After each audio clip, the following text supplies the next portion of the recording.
less than Dr. Amita Valmiki.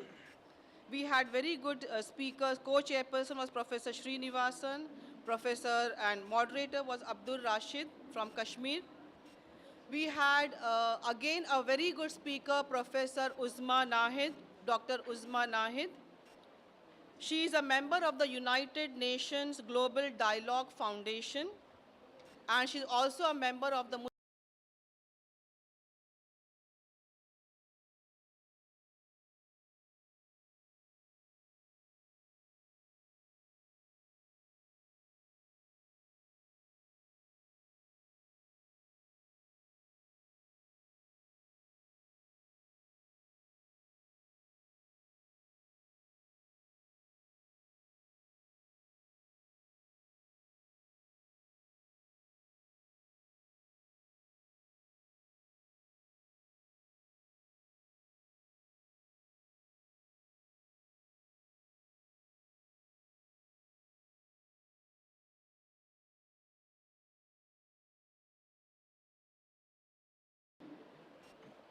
Department of Islamic Studies, Jammu and Kashmir, Dr. Naveed Nadeem Nadwi, again from Maulana Azad National Urdu University, Hyderabad, Dr. Kamal Ashraf Kasmi, Dr. Kausar Jabin, Sumna Sadakat, Mehwish Fatima, Afreen Shaukat, Gulzar Ahmad Bhatt, Horia Hussain, Niyaz Ahmad Lone, and Junifa Bilal.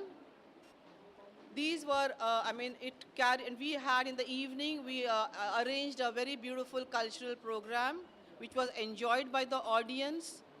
And now also we are starting with the session. I only would like to tell the students that please keep the decorum and discipline of the college, maintain it. And today we have our session in charge is Professor Shahid Sukte, and I'm handing over the mic to him, and he will do the needful for today's session. Thank you so much.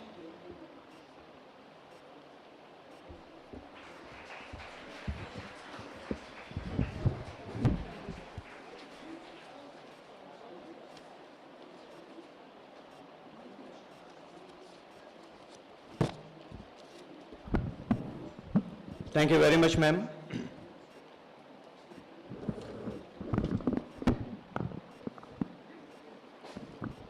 We are beginning with our third session.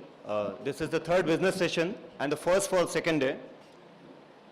The name of our session is Personalities and Moment of Peace Promotion. Our chairperson for today's session, first session, is Dr. Manvinder Singh from Amritsar. He is from Department of Guru Nanak Studies, Guru Nanak Dev University, Amritsar, Punjab.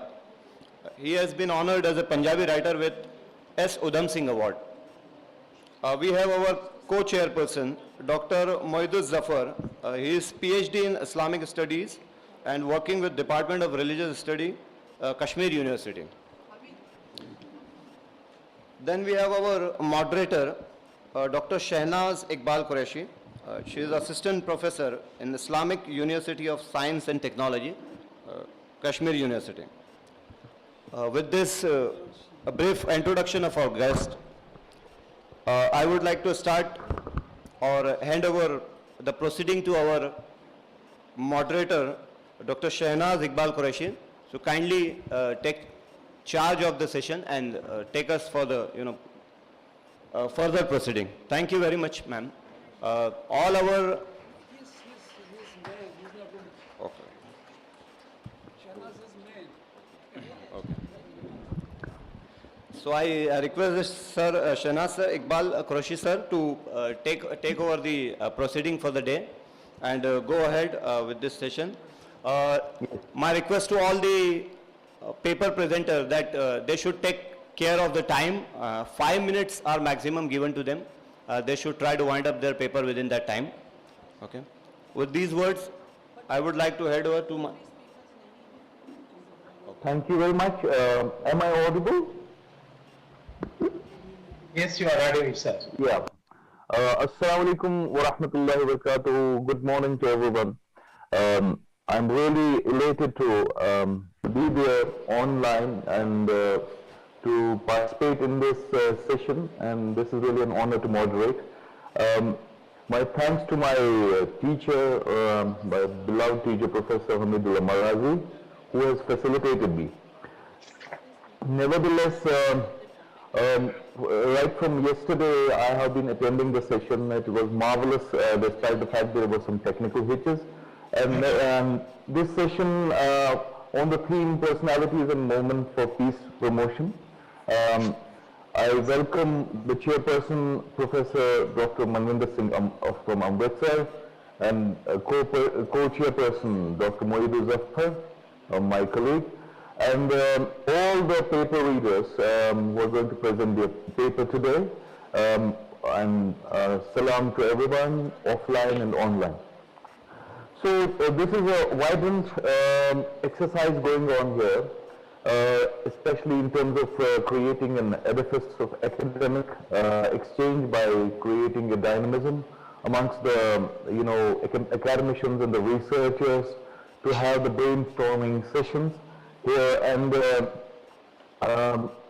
this will create a great atmosphere and environment where we'll be in a position to understand the gimmicks behind all these exercises in terms of the academic and research, and to create such a scenario which will be at the end of the day, helping the academicians, the policymakers, the researchers to reach to the consensus wherein we'll be in a position to make this world the most peaceful place to live in. So the need of interreligious understanding for promoting peace and harmony is itself a great attraction to all the academicians, wherein they will be jotting down their ideas and putting forth their vibrant necessities in terms of their thinking, thoughts, and understandings. So without taking much of your time, may I straight away go to the paper readers to request them to present their papers, but my humble request to all of them would be to remain confined within the 4 to 5 minutes given the paucity of the time.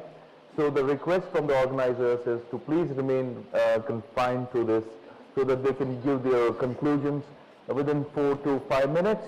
And the request is from Dr. Radha Kumar first, though she is fourth in the list of the speakers, but she has to attend her duties. I straight away request Dr. Radha Kumar, who is Associate Professor, Department of Ancient History, Culture and Archaeology, St. Xavier College, Mumbai. Dr. Radha Kumar. Thank you so much. Very good morning. Very good morning, and my greetings to the chair, the vice chairperson, the moderator, the panelists on the dais, scholars, and my dear students. Very honored to be a part of this seminar, and the title of my paper is The Tales of Jatakas, an Inspiration for Harmonious Living. I have a PPT, so we begin. The next slide. The next slide, I'm actually showing a very interesting picture. Can I go to the next slide, please? Thank you. No, the previous one. Thank you. Yeah. So this particular slide is very interesting because we are looking at the Ajanta Gallery, which is in the ASI Museum, Hyderabad. And this was patronized by the Nizam, the respected Nizam Mir Usman Ali Khan Sahab. And it was reproduced by artists who were actually as a part of his coterie. The interesting bit about these paintings are that the entire site of Ajanta was actually part of Aurangabad, which was part of the Nizam's territory. So since we are looking at this entire discourse today of harmony and interreligious traditions, etc., this is a classic evidence where the Nizam has actually commissioned artists to recreate these paintings, and these paintings are very much there in the ASI Museum, Hyderabad, which is in the state of Telangana. Another very interesting bit about this is those of us who want to study how the paintings existed when it was first discovered, you can actually go there and see. So the title of my paper is Jatakas. And since the discourse that we are looking at is in the space of Buddhism, it's very important that we understand the premise as to what Buddha was really trying to say. In a way, it is a classic example because when there is a problem, the first thing that we need to do is to find a solution to that problem. So in a lot of references that we get, Buddha has also given a title of Bishaja. Bishaja basically means a doctor. So he begins with, first of all, identifying the problem, which is dukkha. And dukkha basically means dissatisfaction. There is a cause for the dissatisfaction, which is dukkha samudaya, which is also called as paticca samutpada.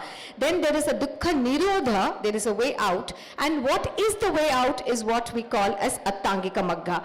So since there is a paucity of time and we've been given something like 5 to 7 minutes, I've discussed most of these points as to what is the cause of dissatisfaction in the paper that I have submitted completely. And the fascinating bit was all of this that he speaks about in about 6th century BCE, and especially the types of dukkha, which is adhyatmika, adibhautika, and adidevika, is actually spoken. I mean, these points are relevant even today. Even when we are looking at our society today and the conditions of the world, the very similar problems exist even in today's society. So in that context, the entire discourses that we get from literature across the world, in this case, since I'm looking at Buddhism, obviously I'm going to look at the Buddhist literary sources, and one of the most important thing there is suttas. Now there are 3 suttas, which is also called the Tripitaka, the text, as Sutta Vinaya as well as the Abhidhamma.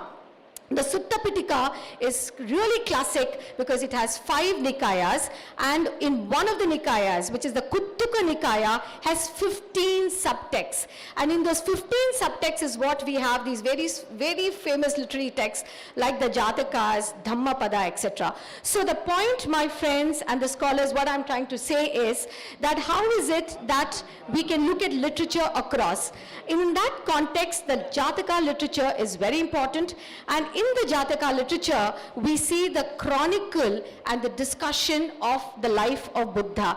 It explains how Buddha himself is supposed to have struggled upward spiritually through many births. However, in his last birth as Siddhartha, he had the supernatural gift of knowing the past, present, and future. So the essence, what I have tried to say in my paper is basically how you can look at literary texts and how literature has to be analyzed in a very pragmatic manner. In this case, of course, I'm looking at the sources of sutta. Now, the next slide actually speaks about my analysis. The previous slide, please.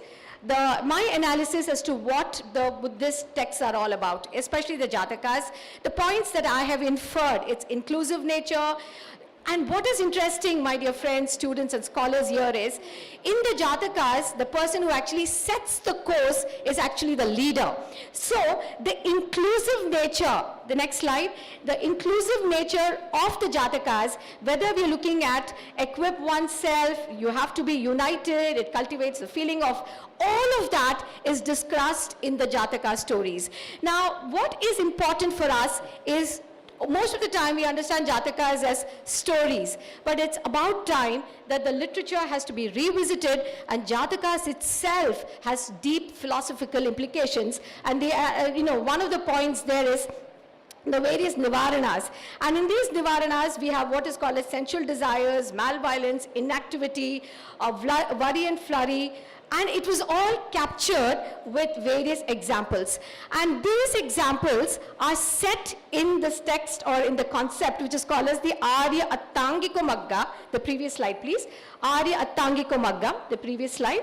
Yes, and in this Arya Attangiko Magga, we see what is called as Samaditi, Samasankappo, Samavacho, Samakamanto, Samavijo, Samavamayo, and Samasamadhi. This is so important even in today's world. In today's society, since we are looking at this entire interreligious dialogues, taking the middle path or the Majjhima Patipada becomes very, very important. Again, in my paper, I have established and discussed in detail the whole concept of Shila. Shila, Samadhi, and Prajna Punya, which is the outcome of the Arya Attangiko Magga. Because of paucity of time, I'm not going into the details, but just to give you a summary of what it is what has been reflected across literature across the world. Whether we are looking at the Syadvada of Jainism, or we are looking at the very sublime metaphysical philosophy and spiritual quotient of Islam, or that of Sikhism that is there in the literary text, we notice this so beautifully. That is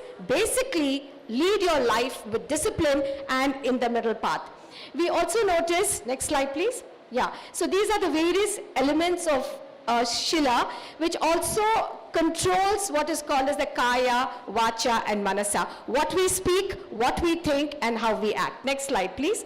Yes, here I put down the total number of Jatakas, and of course in my paper I have analyzed all of that, and how the Jatakas, next slide, and how in the Jatakas we look at how Buddha looked at the entire universe. Now what is fascinating about the Jatakas is they have taken animals, they have taken the flora, fauna, kings, people coming from all walks of life in a very beautiful way. So now this is where I'd like to emphasize, where my paper is really pitched on, a very famous image that we have of Bodhisattva Padmapani. The Bodhisattva itself is so beautiful, and here I notice there is a fantastic relationship between music and dance, because Bodhisattva here is in the Katakamukaha and he is in what is called as Avalokiteshvara.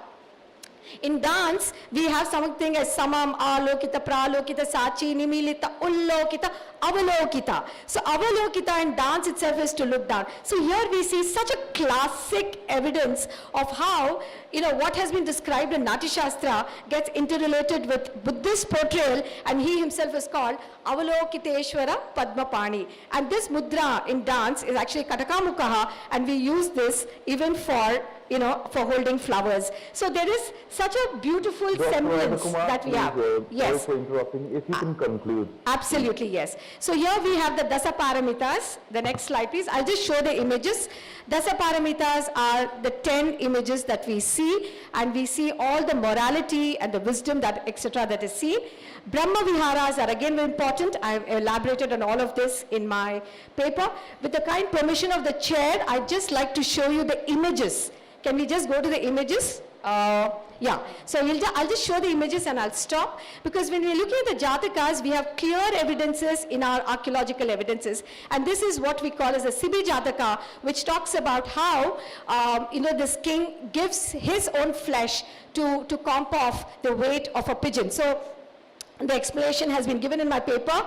Ruru Jataka, again it's a story of your deer, how a deer kills himself, and these are all bodhisattvas. All this is Ajanta paintings. Next slide please. Ruru Jataka, this is part of Bahurat sculptures. Next slide. Chaddantaka Jataka, next slide. I'll just show the images. These are the images that we see of 2 elephants. Story with inferences has been expanded in my paper. Next slide please. Mahakapi Jataka, beautiful story of how an elephant actually plays a predominant role to take people aside. Here we see the holistic integration of the Jataka stories. Next, Mahakapi Jataka, Sanchi again.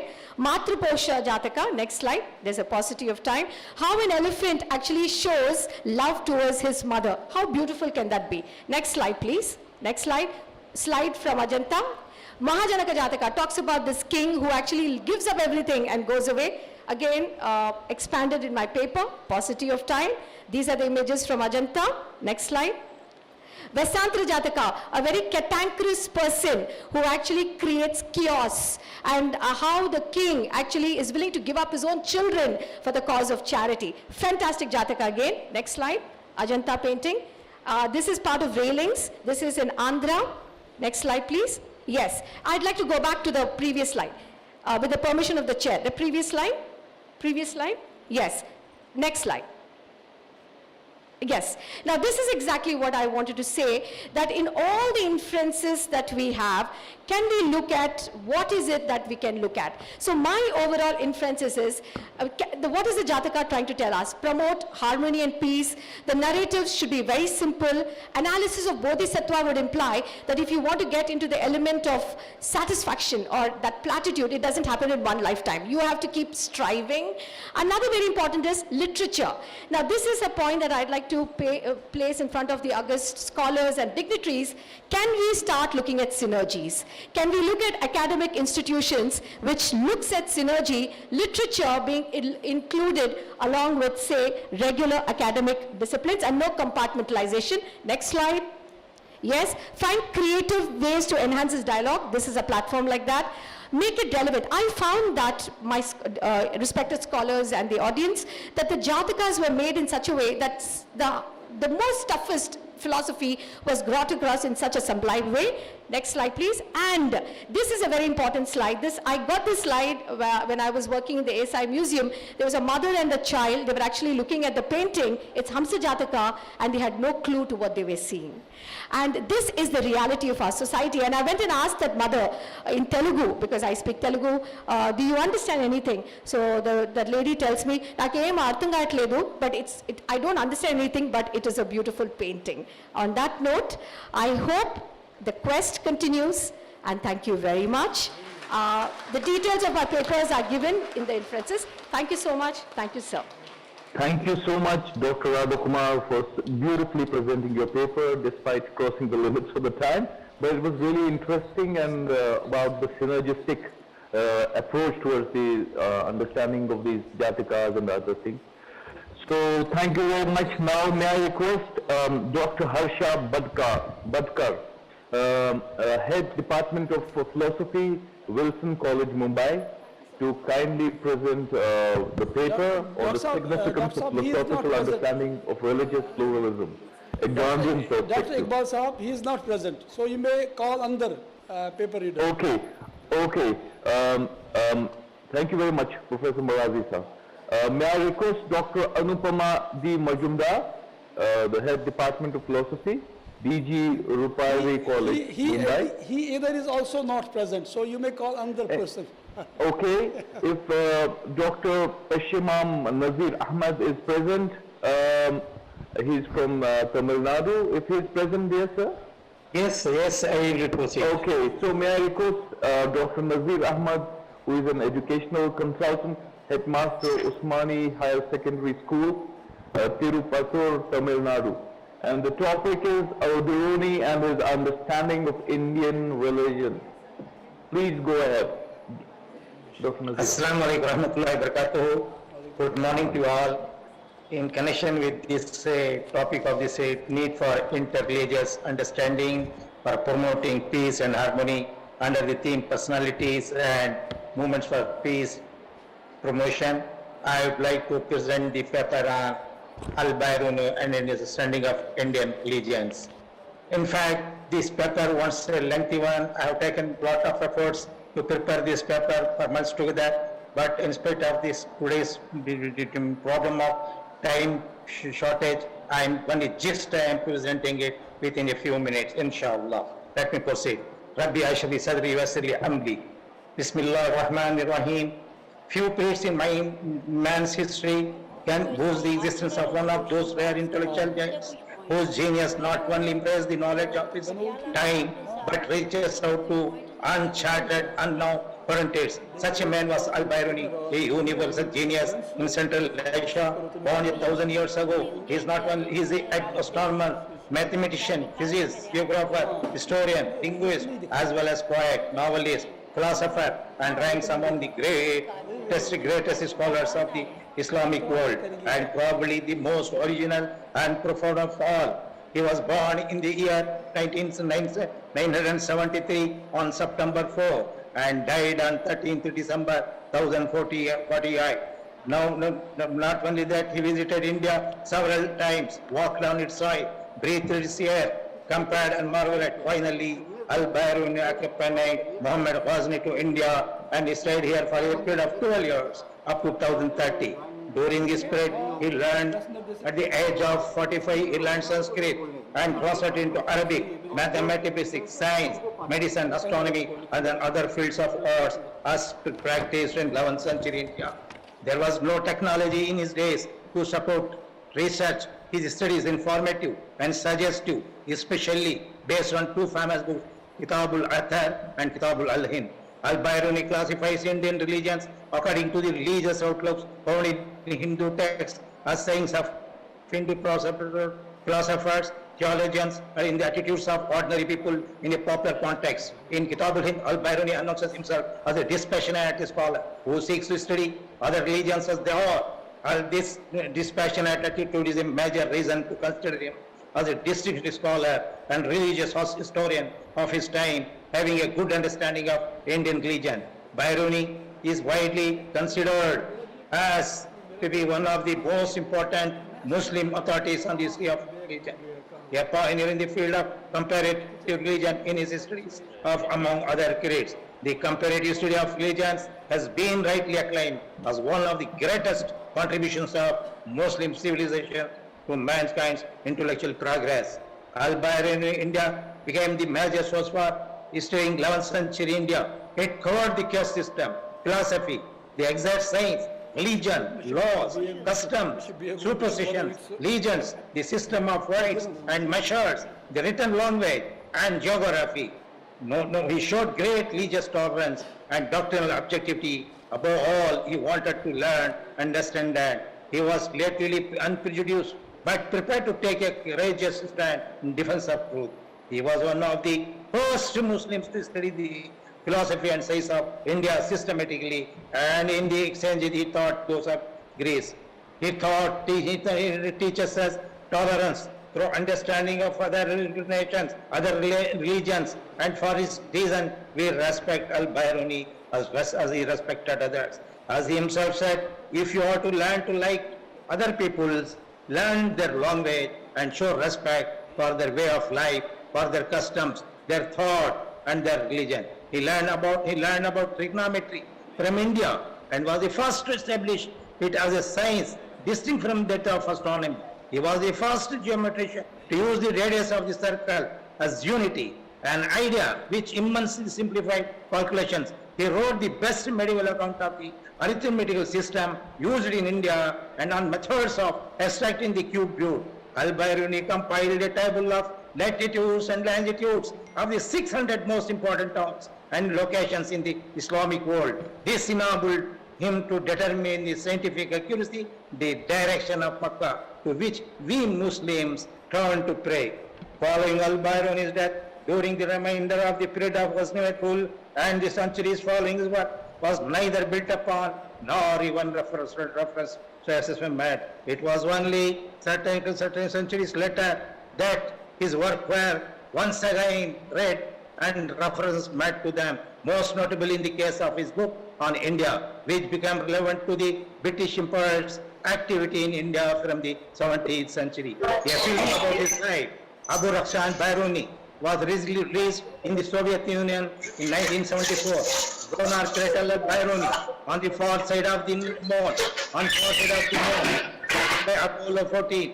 The lunar crater Biruni and the asteroid 9936 Al-Biruni were named in his honor. Dr. Nazir Ahmed, Yes, within few seconds. Biruni Island in Amtrak is named after Al-Biruni. In June 2009, Iran donated a pavilion to the United Nations office in Vienna, placed in the contractual Central Memorial Plaza of the Vienna International Center. The beauty of the US is that many countries claim as their own, but the son of Khorasan, one of Central Asia's most brilliant civilizations, belongs to all nations and to all time. No wonder his Eastern contemporaries called him Al-Ustad.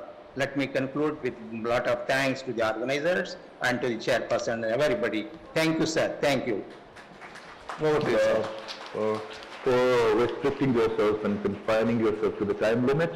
Now, may I go ahead with the permission of the chair? May I request Nazir Ahmed Sheikh, who is a research scholar of Barkatullah University, to please go ahead with his paper. Mr. Nazir Ahmed Sheikh, if he is available. Is there or not?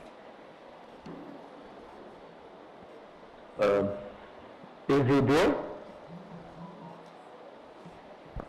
Perhaps he is not there, I think so. You may call another paper reader. Can anybody confirm from the technical support? Is Dr. Nazir Ahmed, has he joined?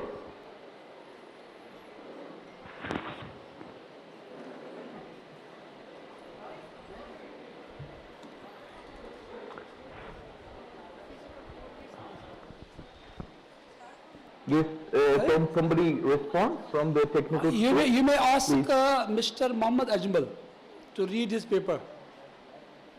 Dr. Mohammed Ajmal.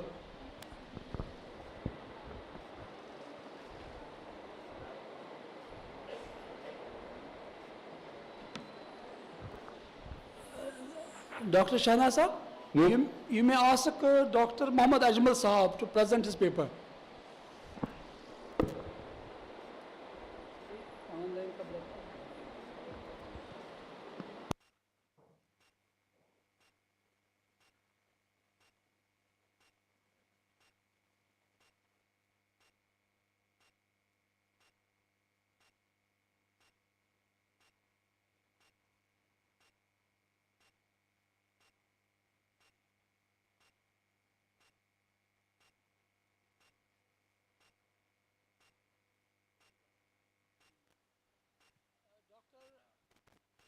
Dr.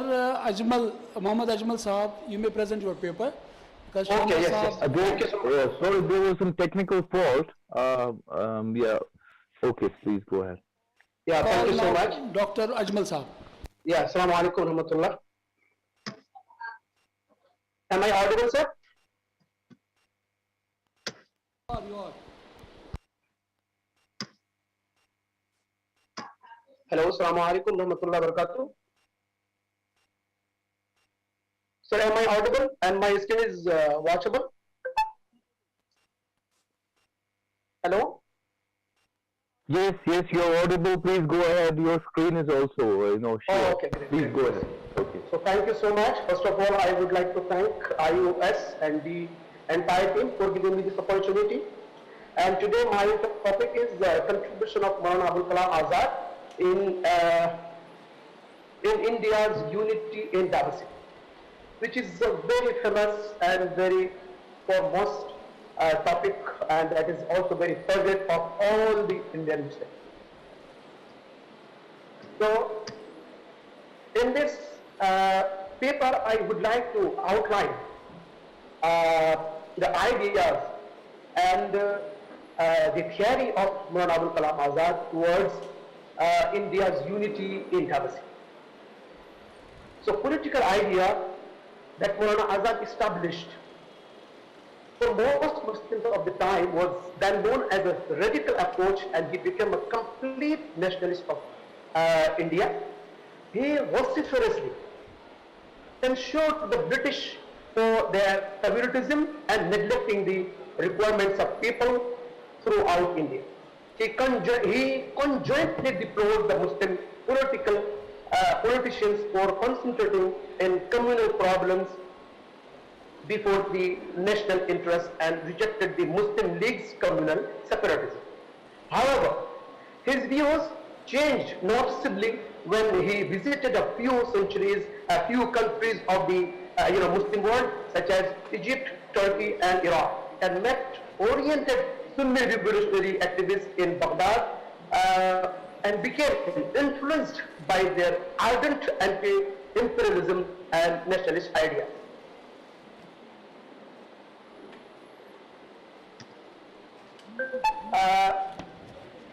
He established yes, basically Maulana Azad's education had been shaped for him to become a cleric, but his rebellious nature and affinity for politics turned him towards journalism, through which he became one of the champions of India's freedom struggle and advocate of promoting harmony and peace among Muslims and Hindus in India. He established an Urdu weekly newspaper in 1912, which is called Al-Hilal, and later on Al-Balagh, and openly attacked the British policies and exhorted to bolster ties between Hindus and Muslims in the country, while exploring the challenges faced by common people. Maulana Azad Al-Hilal was consequently banned in 1914, which increased its active support for nationalist causes and communal harmony.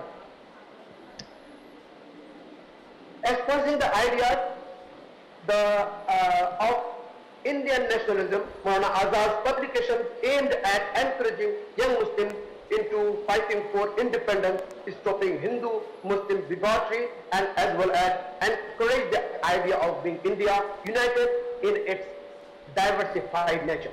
His work helped improve the relationship between the partition between Hindus and Muslims in Bengal, which had been sourced by the controversy of the partition of Bengal and the issue of separate communal electorates.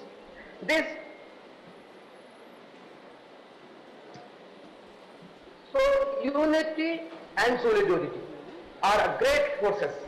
They are the highway of development of nation and homeland and guardian of civilization. Therefore, it is a great need of human life. Human society is not always in good condition. Difficult circumstances and bad ideas, bad times come upon sometimes. The fragrance of love smell like grass. Sometimes the flames of hatred become a threat to human existence. Every nation faces these conditions and they have to be dealt with. India is facing the same situation nowadays. But this is not the first time. Such situations have happened many times before, and our elders faced these situations and left the best course of action for us. Maulana Abul Kalam Azad, who is considered to be one of the architects of India and the ambassador of unity. Maulana Azad's life has many facets.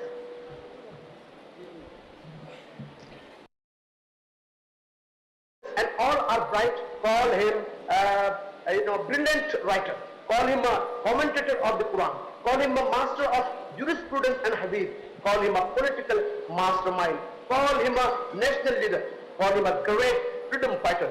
All of these attributes fit the blackness of his personality, which distinguishes him, this features from among all the freedom fighters and his cohort, the political Borohani political friends which were with him. He was the prominent one among all, to especially for the sake of unity in diversity among the communities of India. Maulana Azad's life has many facets, as I already in the last slide, with the struggle for independence, he realized from the outset, rivalry. With the struggle for independence, he realized Maulana Azad Abul Kalam's ideology, solidarity, and Hindu-Muslim unity is an important element of the society of independent India. I believe that he wrote in 1912 AD. He said, I believe that the Muslims of India cannot perform their best duties unless they sincerely unite with the Hindus of India under the rules of Islam. So, Maulana Abul Kalam Azad bring with him the idea and the regulations of Islam and the Quran and Hadith to bolster the ties between Hindus and Muslims in India. Referring to the Prophet's biography, he said to the Muslims, let the 70 million Muslims of India, together with the 220 million Hindu brothers of India, become one people, making the nation of India. Now I want to tell the Muslim brothers of the voice of Prophet Muhammad, peace be upon him, which is the next loudest voice, after God. We make peace with the tribes linked. As the saying the Prophet is said, we make peace with the tribes living around Medina. We agree and we all want to be the Ummah Wahida. Ummah, as it is very evident, Ummah means nation and Wahida means one.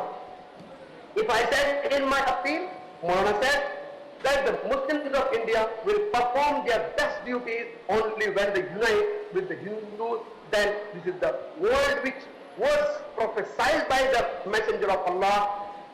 We will become one nation against the British. This view of Maulana Abul Kalam Azad became very popular among Muslims and all the people of India. Maulana embraced the dream of this unity by working day and night by himself and with his like-minded, sincere companions. However, unfortunately, the situation took a new turn. Both the Hindu and Muslim nations began to deviate from the path of unity. They began to flow in a flood of temporary emotions and began to separate from the national movement. On this occasion, Maulana Azad loudly raised the voice of unity and solidarity, highlighted its importance and tried his best to dispel all doubts and suspicions. Dr. Ajmal, if you can kindly conclude, please. Yeah, just a paragraph only that I want to share over here.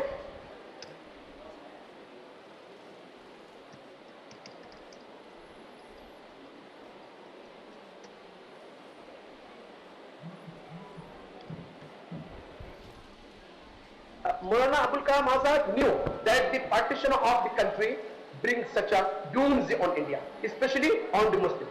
Partition of all, partition. All Maulana's predictions came true word for word later. Maulana Abul Kalam Azad knew that the partition of the country would bring such doomsday on India, especially on the Muslims.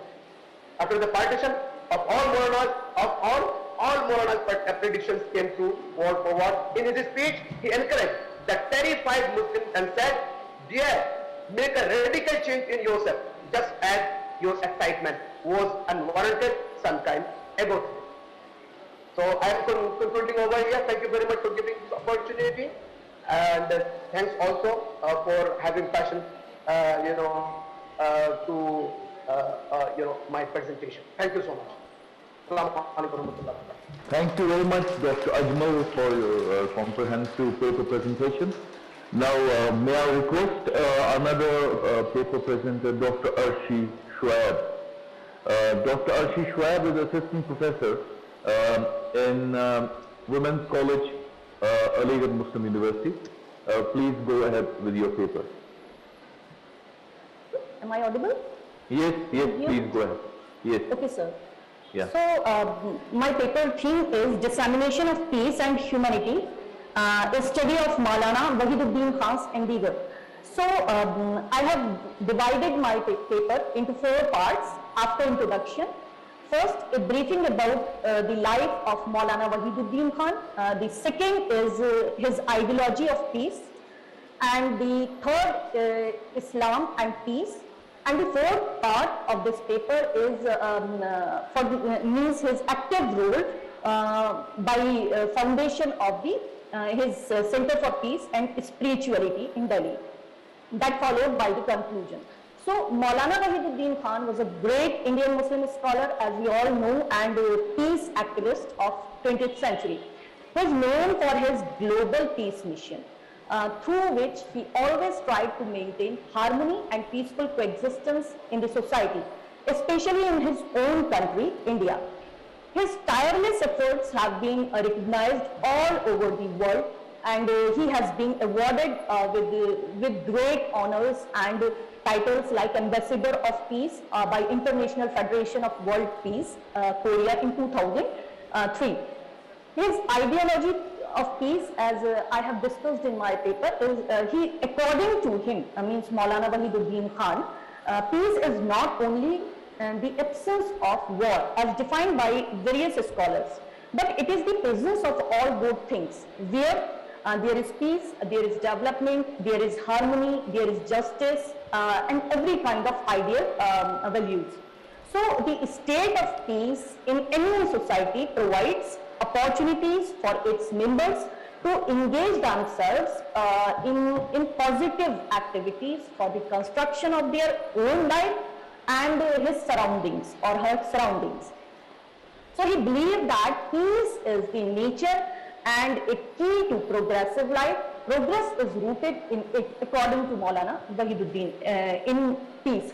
On the other hand, violence is an artificial barrier in the way of progressive life and the way to disaster. So he said peace, which begins from the from an individual's mind, required a long process for his flourish in true sense. And it consists of many levels, and education is one of them, which emphasized most by Maulana Wahiduddin Khan. He said it is such intellectual awareness only with that a non-violent world and a peaceful society can be constructed. His peace means Maulana Wahiduddin Khan's how he discussed the peace in Islam, obviously under the light of Quran and Sunnah. So he has given an elaboration of Quranic teachings that Islam is exclusively assures harmony in pluralistic society by promoting peace. And he said God does not like fasad by quoting 205 verse of Surah Al-Baqarah. Fasad he takes as violence and an act that creates trouble and devastation. So on the other hand, he mentions God likes peace and quotes 25 words of Surah Yunus. And God calls you to the whole of peace and guide whoever he wills to a straight path.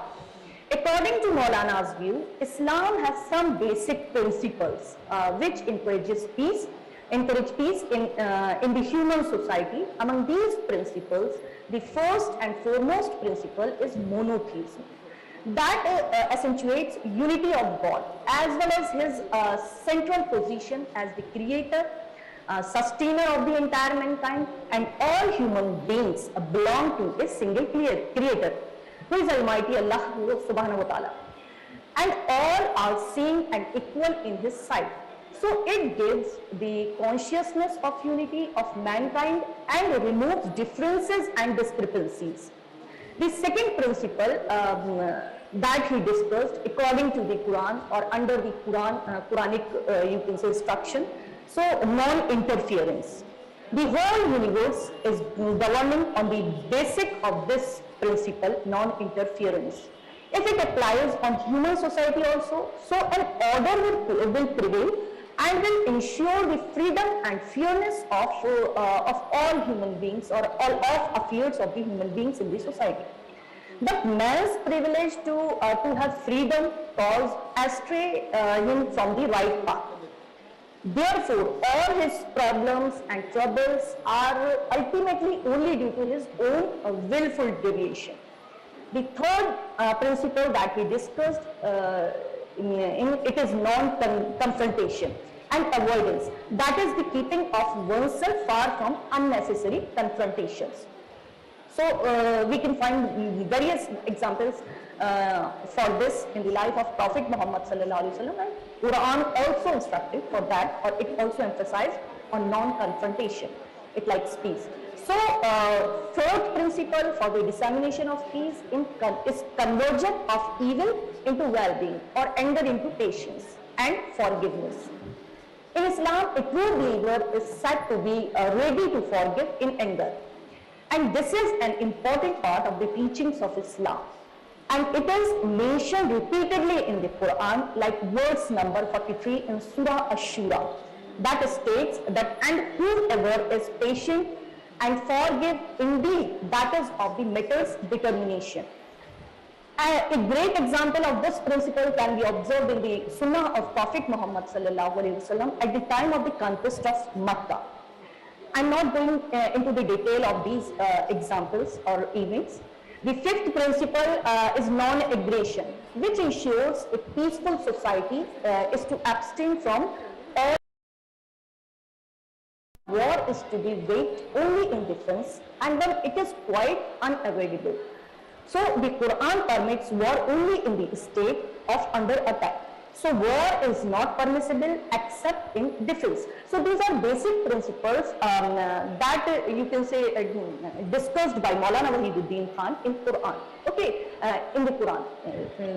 Apart from this, he also discussed many other conditions and other principles discussed by Quran that promotes peace. Like Maulana looks differences as a part of nature, and he emphasized on positively approach to the differences in the pluralistic society basically through interfaith dialogue. And he highlights the 125 verse of Surah An-Nahl where a logical and peaceful negotiation has been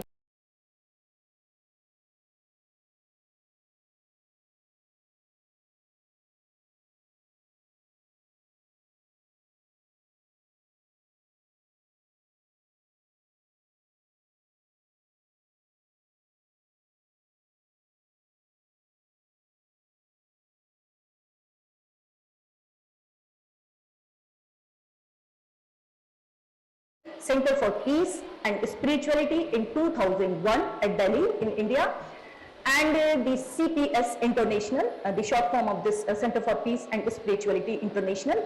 It is a global platform which aims to encourage and spread the culture of peace through spiritual wisdom and inter-religious harmony through interfaith efforts.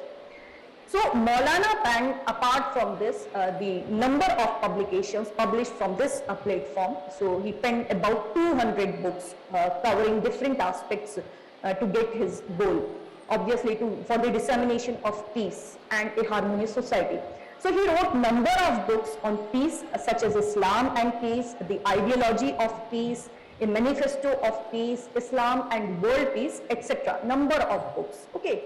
So now the conclusion of my paper, the Maulana Wahiduddin Khan, who devoted his entire life to spread peace through every possible way.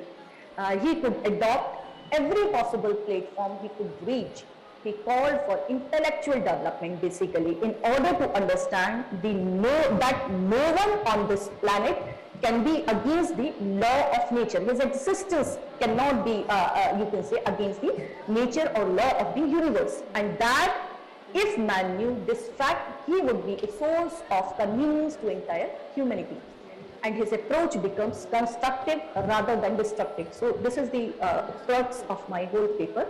So thank you. Thank you very much. And thanks for giving me this opportunity to present my paper here. Thank you very much for remaining confined to the limited time. Thank you so much.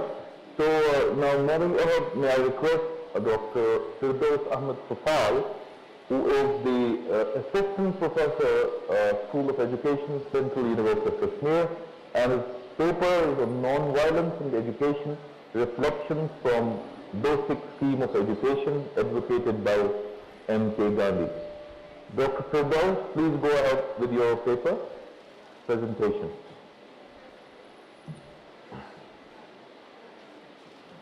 Assalamu alaikum. Good morning, sir. Am I audible?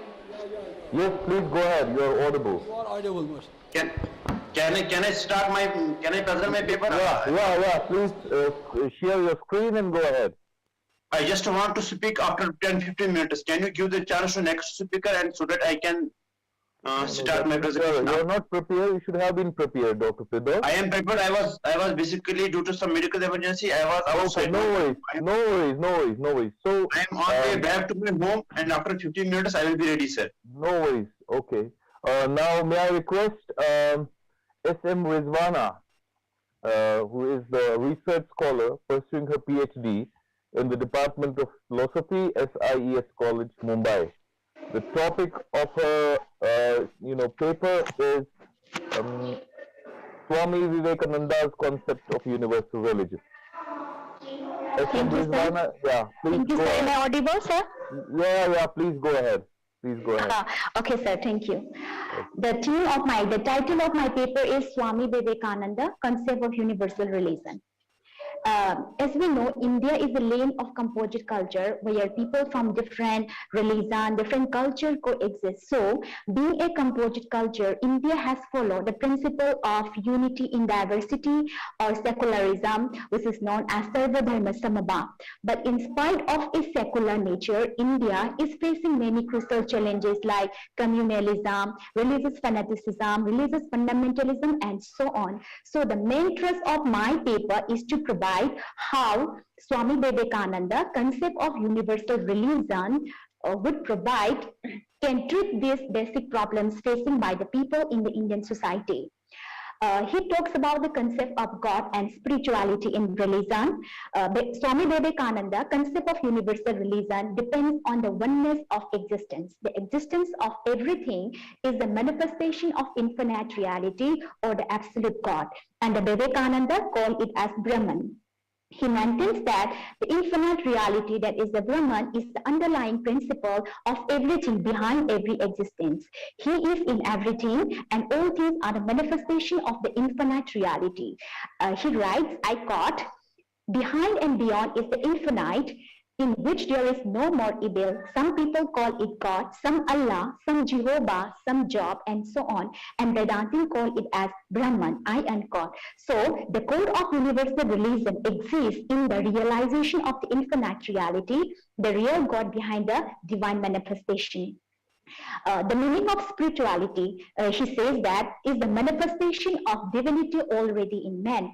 The realization of that divinity is the true essence of the religion. He also admits that in every religion there is something which never dies, which is immutable. That is the soul of every religion. He holds that among its followers, the soul of, and he derived the concept of soul from the Islam. He admits that among the followers of Islam, the concept is brotherhood.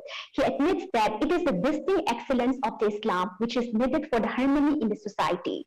And Islam promotes peace and the brotherhood. About Hinduism, he admits that Hinduism is the only religion which is excel in spirituality. Spirituality means when myself is extended towards the others, the so-called others becomes non-dual and non-difference. And that concept of the spirituality is existing in the Hinduism. And also he talks about the Christianity.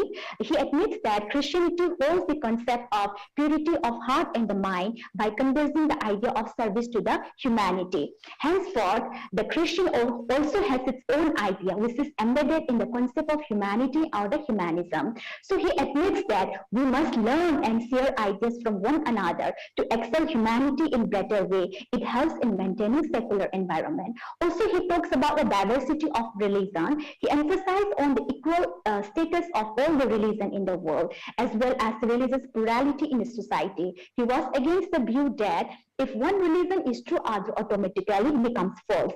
He was he was of the opinion that sex must exist because all attempts will be a failure in the spirituality or in the religion if we try to bring humanity into one method. Because he is in favor of multiplying more and the more sex, because if we try to confine people only to one method of thinking, then there will be no more method. So if there is more sex, more ideas will exist. So Vivekananda writes, I quote, it is the class of the thought, the differentiation of the thought that awakes the thought. Now, if we all thought alike, we would be like Egyptian mummies in a museum, looking vacantly at one another's faces and no more than that. I am God. So Vivekananda expressed that it is the design of the Supreme Being that all religion exists, spreading and multiplying. He also had the concept of contradiction. He says that no religion contradicts to one another. Every religion supplements to one another. Thus, Vivekananda declares that religion do not contradict. Instead, we should have the concept of oneness and stay all together peacefully. He also says that one must feel the oneness of human life. Also, he talks about the unity in diversity of the life. So he admits that there is a diversity in all fields of lives. This diversity existed in religion too. Unity in diversity is the law of the life. So he admits that when we remove all the diversity, we get peace and harmony. So in order to prove unity in various religion, he compared it with the humanity. So he says that we are all human beings. So are we all equal? But we are not equal, because some people are fair, some are dark, some people are handicapped, some people are physically handicapped, some people are physically strong, some are mentally weak and all. So but behind all these multiplicities, behind all these differences among the human being, there is one thing that is common to all, that is humanity. Likewise, in religion, there is one thing that is common to all the religion, which is the idea of the soul. So Vivekananda writes, I am the thread that runs through all the pearls, and each pearl is a religion or sect thereof. I am God. So the common thread that is existing in all the religion is the idea of the God. So for Vivekananda, the one word for the universal religion is acceptance, but not tolerance. He rejects the idea of tolerance. He admits that a tolerance means I think you are wrong and I am just allowing you to live. I am God. So tolerance does not have the idea of going together. He argued that tolerance is not accepting completely. So acceptance is possible only when we realize that there is actually no difference among the religion and there is only sharing the same truth. Thus, the only thing we need to realize that for every religion, the path or the means may differ from one another, but the ultimate goal of every religion is same, that is the idea of the God. So every religion is complementary to one another. Without one, the other will be incomplete. Thus, differences should be celebrated and accepted. So, I would like to conclude by saying that through the philosophy of Vivekananda, concept of universal religion, it gives the idea of common shelter to all the religion. So, Vivekananda said, religion as a practical ground and talks of universal harmony. He also wanted to assert that though religion has caused various bloodsheds or riots, etc., it is also the core or heart of many cultures, especially in India. So he wanted to reset religion by keeping at the center of everything. So lastly, he admits that all are equal and one should diminish all kind of differences like caste, race, sex, community, religious creed, and so on. So all should be termed under one concept, that is the idea of humanity. So we should focus and learn from the good knowledge of each other. So the main essence of the universal religion was unity, believing in all religion. Thank you, sir. Thank you very much, S.M. Rizvanaji, for your vibrant paper. Thank you so much. Now, may I request Amreen ji, who is the research scholar of Department of Islamic Studies, Aligarh Muslim University, to please present her paper on the topic, the emphasis on peace and harmony in the Quran as reflected in the tafsir of Maulana Abul Kalam Azad. So, Ms. Amreen, I'm honorable to you. Yeah, well, please go ahead with your paper. Please go ahead. Thank you so much. Rabbi shrah li sadri wa yassir li amri wa ahlul 'uqdatan min lisani yafqahu qawli. Assalamu alaikum all of you, respected on the dais, Dr. Manvinder Singh ji, and first of all, I give two thanks, IOS and GM Momin Women's College of Mumbai, to giving me chance to participate in the international conference. Today, my topic of presentation is the emphasis on peace and harmony in the Quran as reflected in the tafsir of Maulana Azad. Without wastage of time, because Muhammad Iqbal presents Azad life and career very well and beautiful, so I focus on my articles. My article sheds light on Maulana Abul Kalam Azad ideas of peace and harmony in his phenomenal work Tarjumanul Quran, especially his commentary on Surah Fatiha. It is also aimed to describe its significance as an education for religious pluralism in India particular and global world in general. Maulana Azad Tarjumanul Quran has its own place in the tafsir literature of India. He was a great supporter of Hindu-Muslim unity and advocate of national integrity and universal brotherhood.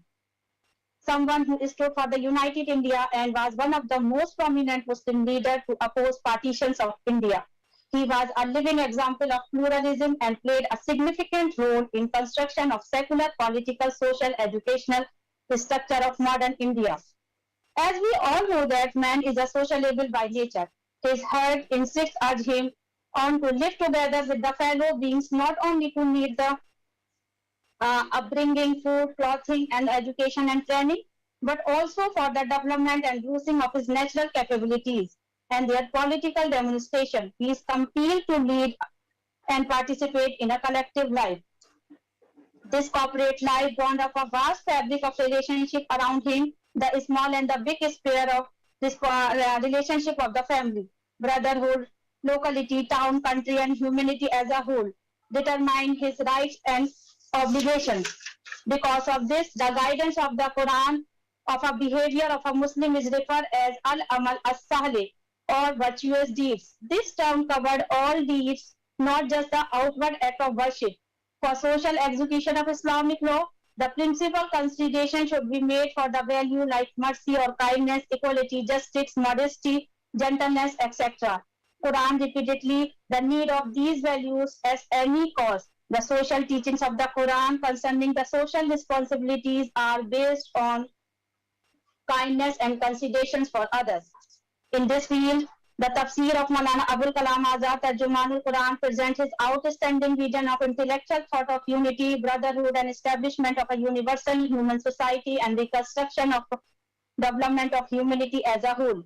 His translation retained of the Quran and his commentary he brought out with the clarity that the basic teachings of Islam is belief in the universality of religion faith, and it is confirmed the greatness of all teachers of truth and righteousness born in the different countries in different times who taught belief in God and leading of a virtuous life.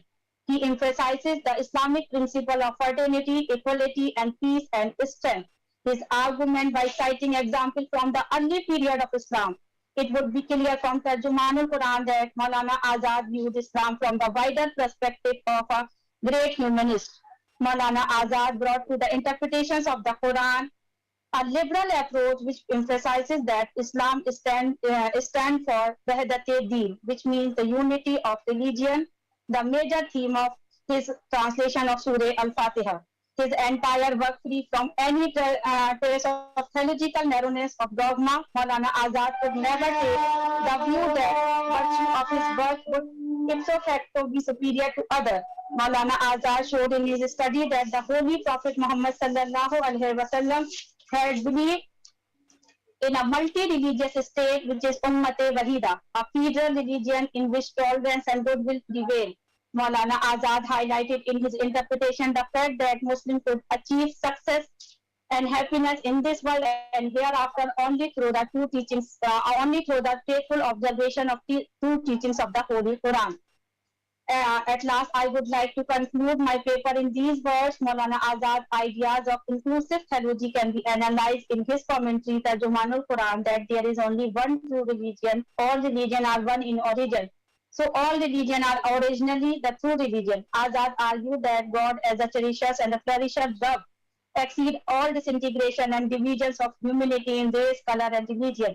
The path of universal God, Rabbul Alameen, is the straight path, Sirat-e-Mustaqim, which belongs to no particular religion. This idea is undoubtedly very important for teachings and education people on religious pluralism. Moreover, with Islamic terrorism threatening and treating the global world apart by their radical Islamic ideology, Azad thought and the way he learned and understand Islam can serve as the counter narrative to challenge such an evil ideology. His message of tolerance, interfaith harmony, and dialogues and coexistence is still alive and must be propagated among the Muslim society, in particular to reform and change the extremist mindset, and should be disseminated among other religions to create peace and harmony in the world today. Here I would like to add something more information. During my research work, which is also on Azad's contribution to Islamic studies, I was very much impressed with his ideology of pluralistic society, and because of this, I also wrote a book on his ideology, which is I would like to share on the screen, Maulana Azad and Pluralism, and I discuss all the related thoughts of Maulana Azad in this book. And once again, thank you IOS and Momin College for giving me chance to participate in the 2 days international conference. Thank you for having me. Thank you very much, Dr. Ambreen, for vociferously presenting your paper and showing us a glimpse of the publication which you have made on Dr. Abdul Kalam Azad, the first education minister of the independent India. So, thank you very much, Dr. Ambreen. And now may I request, with the permission of the chair, Dr. Firdaus Ahmed Sufal, who was actually given a chance, but due to his medical exigency, he had to delay his paper. And he is the assistant professor of education in the Central University of Kashmir. And he's going to present his paper on non-violence and education, reflections from basic scheme of education advocated by Mohandas Karamchand Gandhi. So please go ahead, Dr. Firdaus. Thank you, sir. Your paper and please. Thank you. Okay, thank you. Okay.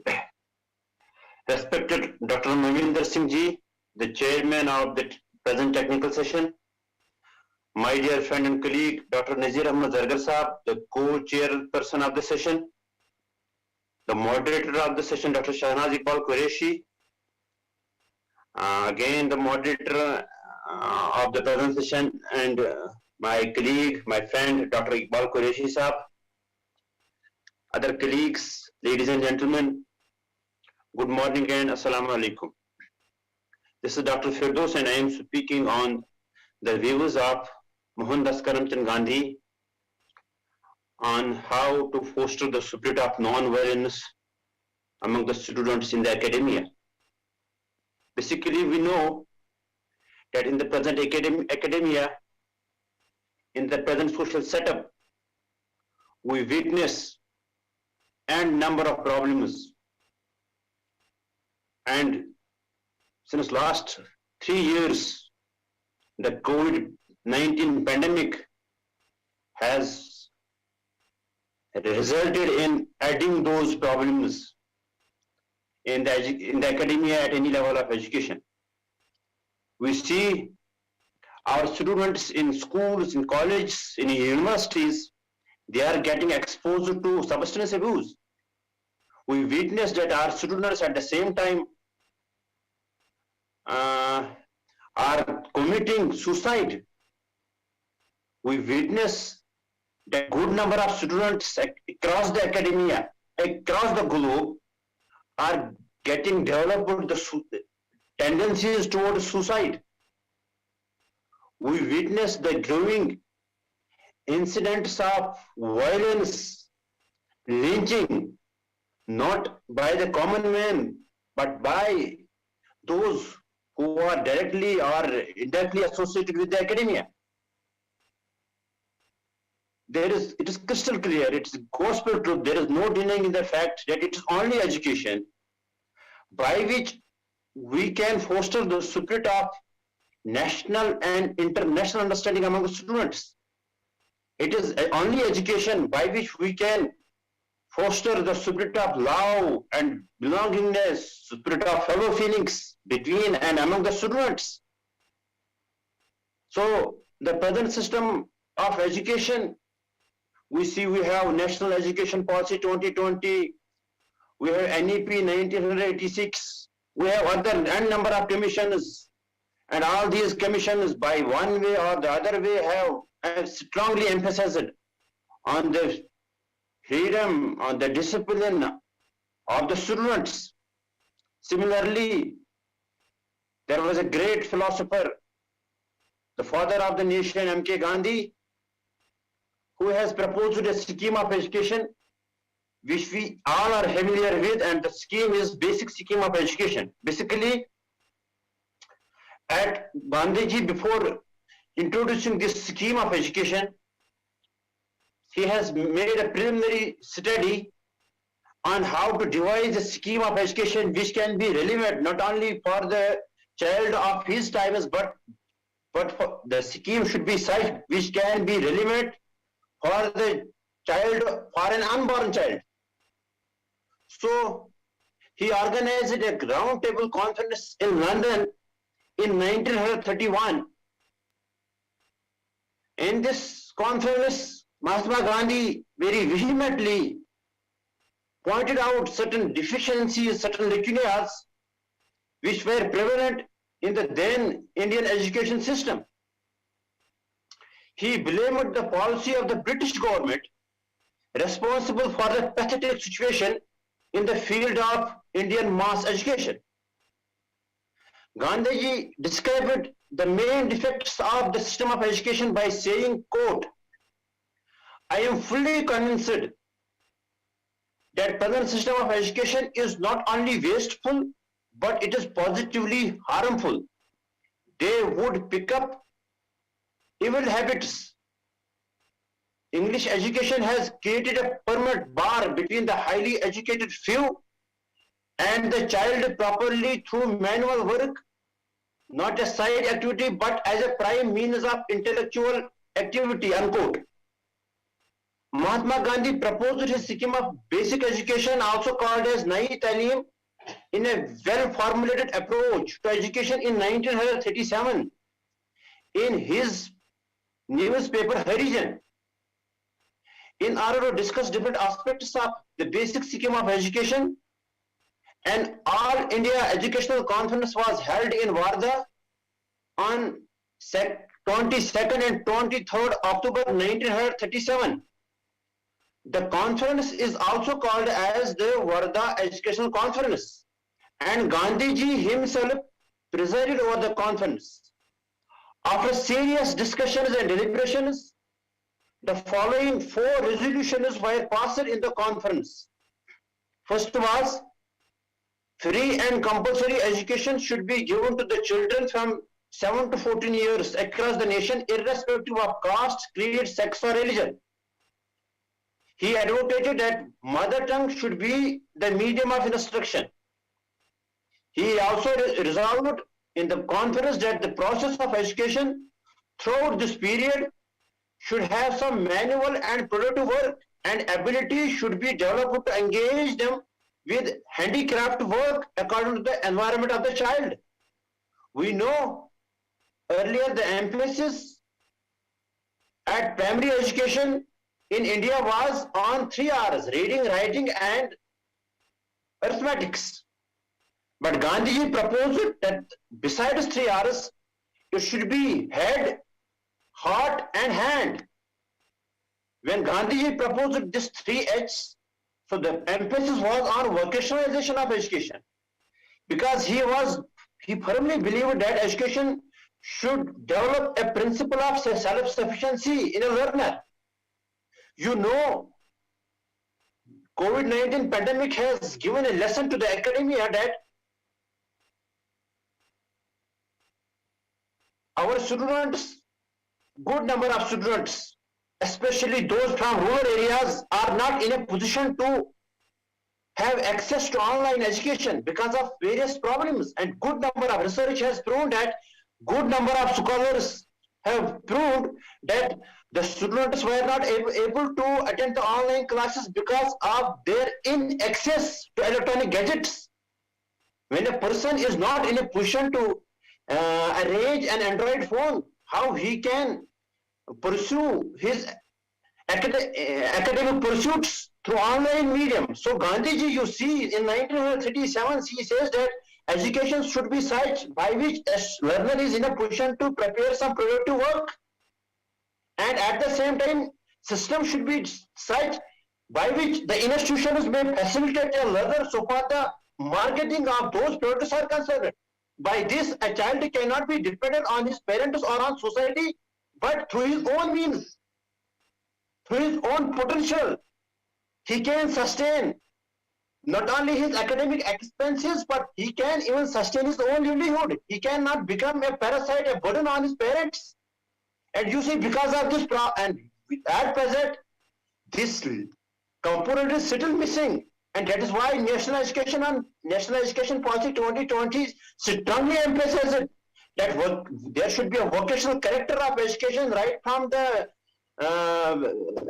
secondary level, from 8th class. So the fourth aspect resolved in the scheme was that education should at the same time generate some remuneration for teachers who are not involved in government sector. These were the 4 resolutions passed in that conference which Gandhiji organized before introducing this basic scheme of education. Now there are certain important characteristic features of this scheme of education proposed by Gandhi. Because of paucity of time, I cannot discuss all those features, but I can name those features. Basically, so far as scheme of education is concerned, since my paper is, I am discussing the concept of non-violence proposed by Gandhiji in his scheme of education, and the focus of my presentation will be on non-violence. However, the other features were that he emphasized that education should be free and compulsory from 6 to 14 years of age. He said that mother tongue should be the medium of instruction during this period. He said that craft-centered education should be given to the child. He was very optimistic and considered that there should be vocational character of education. He also was very responsive when it comes to development of intellectual faculties. He proposed that education should be such by which a child's intellectual abilities can be developed, creativity, imagination, problem-solving abilities can be developed. He also emphasizes that there should be education should not be important in watertight compartments, but there should be a collaborative type of culture in the academia. He emphasized that moral education should be given to the children. By moral education, he emphasized that education should be value oriented. When we talk about value oriented education, we see earlier in olden times, it was a, may I know how many minutes I No, have? Dr. Firdaus, please conclude. We have already surpassed the time limitation. Okay, sir. Please. You see, in the present academia, good emphasis is being laid on science, technology, mathematics. But at the same time, we are experiencing growing problems in education system. It is because our students are now, they do not even hesitate to exploit their parents, their teachers. We are seeing growing absenteeism, we are seeing substance abuse, we are seeing drug use, we are seeing good number of problems. It's only because we are on the one hand focusing on grades, on marks, on percentage, on development of scientific temper, on mathematics, on engineering, but at the same time, we do not focus on moral and value education. So we can, and it is because of this, our students do not hesitate to harm each other. They do not love each other. They do not have love for even their parents and teachers. When a learner does not have love for his own parents, how you or me can expect that a teacher, a learner can, under these circumstances, a learner can have the spirit of fellow feeling, this love, belongingness for each other, for his friends, for his colleagues. So the need of the hour is that besides imparting science and mathematics or technological education to the children, there should be enough much scope for imparting value or moral education to the students at all levels of education, whether they are at school level or whether they are higher education level. And Gandhiji, being responsible to this fact, has in his scheme of education strongly emphasized that moral education should be given due consideration. He also emphasized in his scheme of education that education should be such by which their character development can take place. He also emphasized that there should be the development of self-reliance and patriotism among the students. Thank you very much, Dr. Firdaus.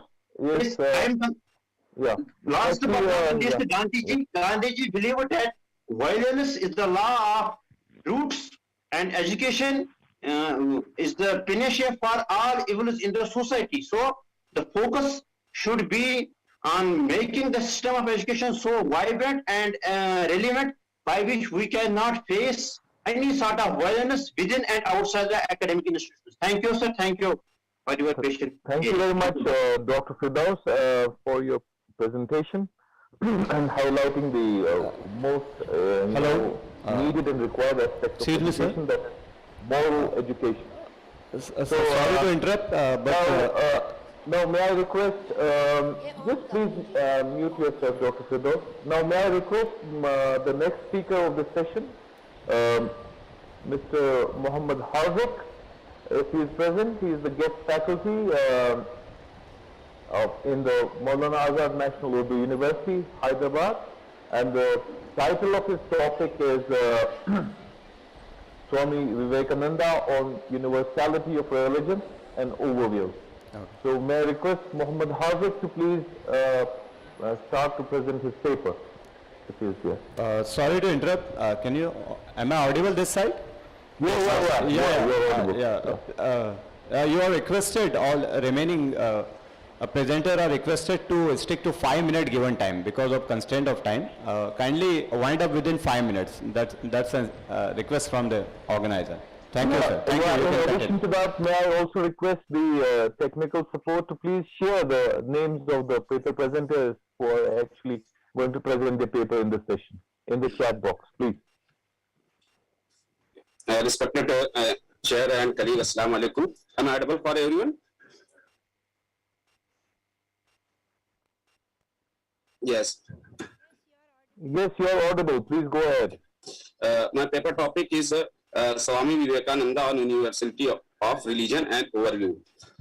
Universalism is a kind of term which used to identify particular doctrines, considering all people in their information, or we can say that it's a kind which claims that religion is a universal human quality.